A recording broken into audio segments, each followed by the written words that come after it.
বন্যার ক্ষয়ক্ষতি থেকে ঘুরে দাঁড়াতে শুরু করেছে মানুষ। ত্রাণ ও পুনর্বাসনের উদ্যোগ সরকারের, ক্ষতি নিরূপণের জরিপ শুরু। জুলাই সনদ অক্ষরে অক্ষরে বাস্তবায়ন করা হবে জানালেন মির্জা ফখরুল। বিভাজনের রাজনীতি থেকে বের হয়ে আসার আহ্বান। জুলাই গণহত্যার বিচারের দাবিতে ঢাকা বিশ্ববিদ্যালয় কফিন মিছিল, লড়াই চালিয়ে যাওয়ার প্রত্যয়।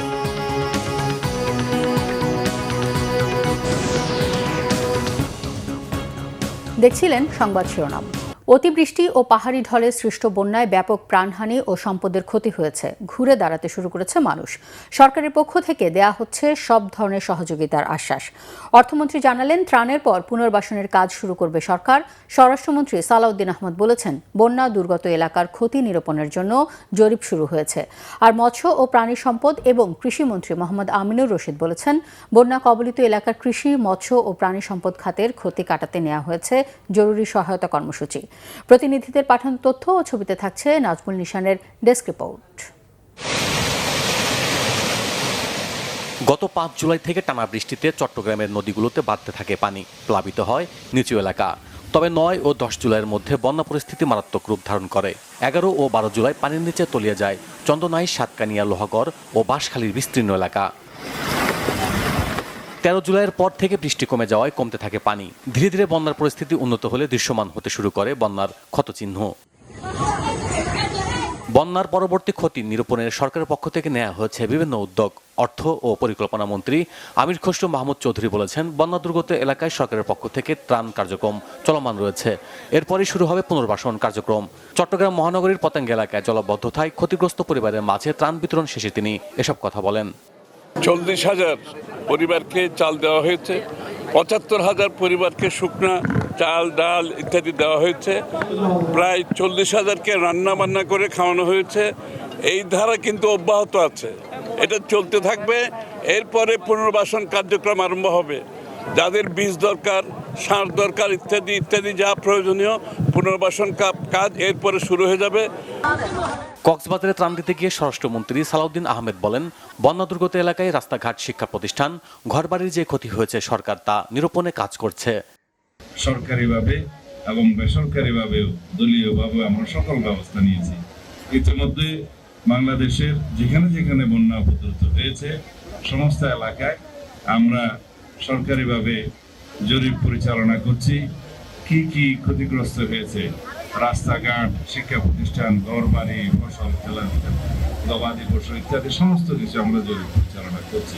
কৃষি, মৎস্য আর প্রাণী সম্পদ খাতের ক্ষতি কাটিয়ে উঠতে ক্ষতিগ্রস্ত ৫ জেলায় পুনরুদ্ধার কর্মসূচির কথা জানালেন সংশ্লিষ্ট মন্ত্রণালয়ের মন্ত্রী মোহাম্মদ আমিনুর রশিদ। ২০০ কোটি টাকার উপরে এই ৫ জেলায় ক্ষতি হয়েছে মৎস্য চাষীদের। প্রায় ৩২৭ মেট্রিক টন বীজ আমাদেরকে সরবরাহ করতে হবে। তো যাদের এখন পর্যন্ত বীজতলা রেডি হয় নাই, আমরা ইনশাআল্লাহ আগামী ১৫ দিনের মধ্যে আমাদের বীজতলা থেকে ধানের চারা উঠে তাদেরকে দিতে পারবো। আর যাদের বীজতলা আছে তাদেরকে আমরা বীজ সরবরাহ করব। সরকারি সহযোগিতায় নতুন করে ঘুরে দাঁড়ানোর স্বপ্ন ক্ষতিগ্রস্ত মানুষগুলোর। Bangla vision news desk. BNP স্বাক্ষরিত জুলাই সনদ অক্ষরে অক্ষরে বাস্তবায়ন করা হবে বলে দৃঢ় প্রত্যয় ব্যক্ত করেছেন দলের মহাসচিব এবং স্থানীয় সরকার মন্ত্রী মির্জা ফখরুল ইসলাম আলমগীর। একই সাথে বিরোধী শক্তির সবাইকে বিভাজনের রাজনীতি থেকে বিরত থাকার আহ্বান জানান তিনি। সকালে জাতীয় প্রেস ক্লাবে ঢাকা বিশ্ববিদ্যালয়ের সাবেক উপাচার্য অধ্যাপক এমাজউদ্দিন আহমেদের ৬ষ্ঠ মৃত্যুবার্ষিকী উপলক্ষে আয়োজিত স্মরণ সভায় তিনি এসব কথা বলেন। স্মরণ সভার আয়োজন করে এমাজউদ্দিন রিসার্চ সেন্টার ও বাংলাদেশ জাতীয় সাংবাদিক সমিতি। সভায় বক্তারা প্রয়াত এই মনীষীর জীবন ও কর্মের উপর আলোকপাত করেন। বৈষম্যহীন সমাজ গঠনে সংকীর্ণতা দূর করার যে শিক্ষা এমাজউদ্দিন আহমেদ দিয়ে গেছেন তা আজও প্রাসঙ্গিক বলে মন্তব্য করেন বক্তারা। অধ্যাপক এমাজউদ্দিন আহমেদকে জাতির মুক্তির অন্যতম পথ প্রদর্শক হিসেবে আখ্যা দেন বিএনপি মহাসচিব। এ সময় চলমান রাজনৈতিক প্রেক্ষাপট ও দলের ভবিষ্যৎ রূপরেখা নিয়েও কথা বলেন মির্জা ফখরুল। ২৪ জুলাইয়ের আন্দোলনের ফলশ্রুতিতে আমরা সেভাবে এসেছি। আমাদের এই বিএনপির সম্পর্কে অনেকে অনেক কথা বলে। বিএনপির ৬০ লক্ষ মানুষের বিরুদ্ধে মিথ্যা মামলা হয়েছে। বিএনপির প্রায় ১৭০০ নেতা কর্মী গুম হয়ে গেছে। বিএনপির কয়েক হাজার মানুষ হত্যা হয়েছে। এই ফ্যাসিবাদের বিরুদ্ধে লড়াই করতে গিয়ে। সুতরাং এই কথাগুলো বারবার করে আমাদেরকে বলতে হয় এই জন্যে যে অনেকে এটাকে একটা বিভ্রান্তির সৃষ্টি করতে যাচ্ছেন। বিভাজনের রাজনীতি না করি, আমরা সবাই মিলে যেমন দেশ 1971 সালে দেশ স্বাধীন করেছিলাম, 24-এ আমরা ফ্যাসিবাদের বিরুদ্ধে চূড়ান্ত লড়াই লড়ে আমরা ফ্যাসিবাদ মুক্ত হয়েছি, একটা গণতান্ত্রিক পরিবেশ সৃষ্টি হয়েছে।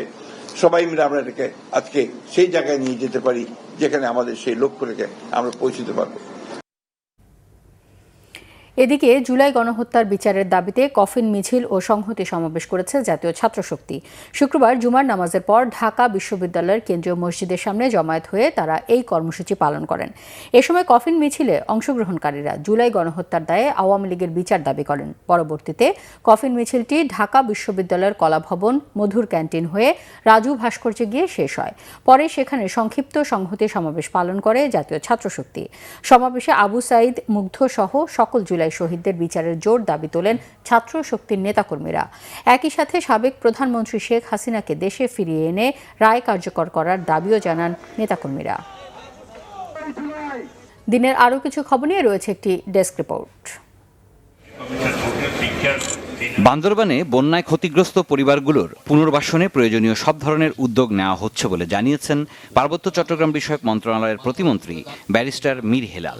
বান্দরবান জেলা পরিষদের রেস্ট হাউস প্রাঙ্গণে ত্রাণ বিতরণের সময় একথা বলেন তিনি। জানান, ক্ষতিগ্রস্ত পরিবারের তালিকা করে পর্যায়ক্রমে সরকারি উদ্যোগে পুনর্বাসন করা হবে।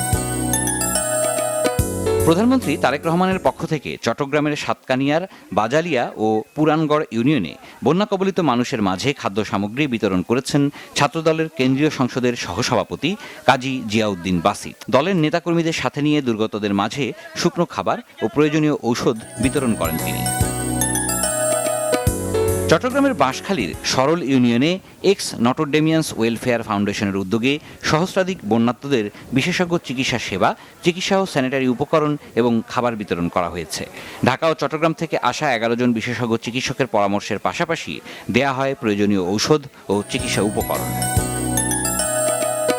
নরসিংদীতে সারের ট্রাক থেকে নিয়মিত চাঁদা আদায়ের প্রতিবাদ করায় তাকে মিথ্যা মামলায় ফাঁসানোর অভিযোগ তুলেছেন ফার্টিলাইজার অ্যাসোসিয়েশনের কেন্দ্রীয় কমিটির ডিরেক্টর জেনারেল সাইদুর রহমান হুমায়ুন। নরসিংদী শহরে সংবাদ সম্মেলনে এই অভিযোগ করেন তিনি। বলেন, চাঁদাবাজির প্রতিবাদ করায় একটি চক্র তাকে রাজনৈতিক ও ব্যবসায়িকভাবে হয়রানি করছে। 40তম জাতীয় জুনিয়র অ্যাথলেটিক্স প্রতিযোগিতায় পদকজয়ী কুড়িগ্রামের কৃতি অ্যাথলেট, কোচ ও ম্যানেজারকে সংবর্ধনা দিয়েছে জেলা ক্রীড়া সংস্থা। এবারের প্রতিযোগিতায় কুড়িগ্রামের আদিল আক্তার অনিকা 2টি ইভেন্টে, ইতিরানী উচ্চ লম্ফে এবং রাব্বি ইসলাম লং জাম্পে রৌপ্য পদক পেয়েছেন। ক্রীড়া সংস্থার সদস্য সচিব শফিকুল ইসলাম বেবুর সভাপতিত্বে অনুষ্ঠানে প্রধান অতিথি ছিলেন জেলা প্রশাসক অন্নপূর্ণা দেবনাথ। সিরাজুম মনির শুভ, বাংলা ভিশন নিউজ ডেস্ক। এই ছিল এখনকার মতো। পরের সংবাদ সন্ধ্যা 7:30টায় দেখার আমন্ত্রণ রইল। ধন্যবাদ, সাথে থাকায়।